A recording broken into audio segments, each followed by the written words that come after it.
Predictably, commentary quickly emerged from Trump's corner after the Justice Department said in a filing in a federal appeals court that the ex-president could be sued for comments and behavior of his while in office alleged to have provided incitement for the Capitol attack. In a sprawling statement credited to a Trump spokesperson that the ex-president himself reposted on his personal account on his knockoff social media site Truth Social, that spokesperson, and by extension, Trump himself, seemed to get the basic nature of relevant facts wrong. President Trump's speech and statements on January 6, 2021, repeatedly called for peace, patriotism, and respect for our men and women of law enforcement, the statement claimed. President Trump authorized up to 20,000 National Guard troops to ensure peace and safety on January 6, 2021, only to have that offer rejected by Democrats Nancy Pelosi and Washington, D.C. Mayor Muriel Bowser. The D.C. courts should rule in favor of President Trump in short order and dismiss these frivolous lawsuits. The Justice Department wasn't addressing the substance of his comments, meaning whether they in fact provided actionable incitement for what took place at the Capitol. That's a matter for further proceedings.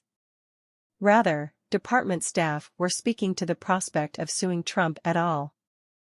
"They're not coming for me, they're coming for you, I'm just in their way." Trump himself screamed online, but that's not true, because it's not everybody who's accused of the kind of allegations he's facing. Meanwhile, the description of Trump supposedly having authorized that many troops is not supported by long available evidence, including that it doesn't seem Democratic leaders such as Pelosi would have even been able to block him from deploying the D.C. National Guard if he so chose. Christopher Miller, who was head of the entire Defense Department on January 6, also debunked that favored line.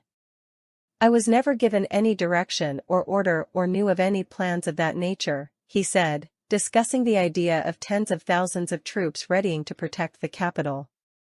"We obviously had plans for activating more folks, but that was not anything more than contingency planning.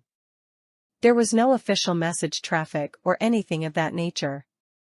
Miller's commentary, which was provided in testimony to the House committee that investigated the Capitol riot, undercuts the evident idea in the new comments from a Trump spokesperson of some formal authorization of that many troops.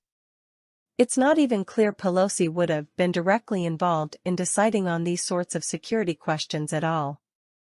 The Capitol Police Board includes a security staff member from the House, which Democrats controlled at the time, and another such member from the Senate, which Republicans led.